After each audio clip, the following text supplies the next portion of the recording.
Hello, everyone, and welcome back. This is Jeremy Johnson from Journey Home Realty here with your monthly market update for the month of August. And this is going to be a three-part again. I try to keep these to about 3-4 minutes a session, but we're going to entitle this "Certain versus Uncertainty." And those that know me really close know that the phrase I like to use is "facts versus fear." So what does fear do? I mean, fear drives to usually a lot of bad decisions. If you don't have the facts, you don't know what you're making a decision on, is my point there. And when we're talking about the housing market and all the things that we've been seeing in the news and that it's going to crash and everything, I want to start off with this slide this month. It's showing you the consumers' confidence in home prices that they were going to weaken towards the end of 2022. And you can see in December of last year, that was at a 12-year high of 37%. So 37% of homeowners thought the house prices were going to go down because of things like, as you see in this next slide, articles out there and news articles. And this one came out of Fortune December 7th of last year, projecting a 20% decline in home prices. So we're going to spend a little bit of time kind of going through, going through where experts and economists thought the market was going and what kind of led them to those decisions or those predictions, excuse me, and then show you what it really did, because that's what we're all about, is providing you facts. So the next slide here is going to show you where we're at confidence-wise this year going into 2023. So obviously we started out in January at that 37% confidence, and we're down to 26%, but that still means 1 in 4 individuals in America think that house prices are still going to decline. So we've gotten better, but again, my hope in the strategy in doing these videos and these monthly updates is to educate you guys and show you why we don't believe it's going to do it, and factually why it hasn't done it to date. So next slide here, I'm going to show you the why. I will try to give you guys the why. Why did economists and experts think that we were going to go down 20%, or in some articles you've seen, 3, 4, 5, 6, 7, 8, 9%, and then where we're actually at? So inventory started to pick up faster. As you can see here, this is the historical chart here. The new listings were expected to skyrocket. So I want to start this slide off with. We're going to grab 2017, 2018, 2019. Those would be the last kind of normal years that we like to compare things to, as opposed to the 2020, 2021, 2022 unicorn years, as we call them, the pandemic, when everything was kind of cattywampus. So as you can see here, there's a season to all trends, and we'll showcase this throughout these next 3 sessions this month. But this is historically what listings do, starting in January every year through December.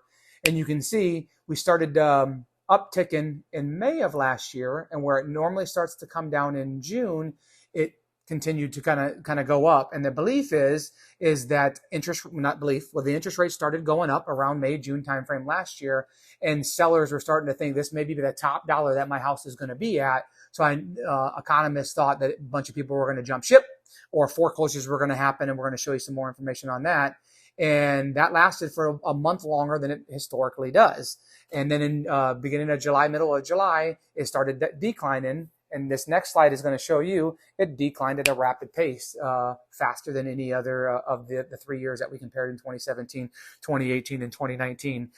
Also, as I said a second ago, as economists also predicted, with the talk of recession and the end of the pandemic moratorium that we talked about a couple months ago, that was where during the pandemic individuals didn't have to pay their rent, their mortgage for a period of time, that we would have a flood. So the experts thought we'd have a flood of foreclosures, but of course they got that wrong as well. And you can see here in this chart here where we are historically, and going all the way back to 2008, and and this is just the first 6 months of a year. This ain't even for the whole year. So you can see in 2008, 2009, 2010, and 2011, the housing crash market, where we're at with foreclosures, and then kind of where we've been since then, and drop into an all-time low in 2021. That was when the moratorium was, where people, you couldn't foreclose, they wouldn't foreclose on homes. And that moratorium was lifted in 2022. When you can see where we're at in 2023, it's not a historic high of foreclosures. We're at 186,000, a tick higher than last year as we came out of that moratorium, but still lower than 2019, which we'd call a our last normal year before the unicorn years. So we will get back, and experts project we will get back to the 2016, 2018 area and have around 500,000 foreclosures a year. Unfortunately, that's the name of the game. People, not name of the game, excuse me, but that's just what happens. People lose jobs, quit jobs, whatever may happen. Why are we at less? And I've said it before, is lenders have stricter lending requirements.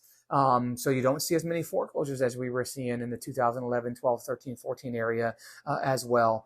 And the last slide I want to show you, which gives me confidence and being able to brief you guys, was written by Bill McBride of Calculated Risk. And this is what he had to say.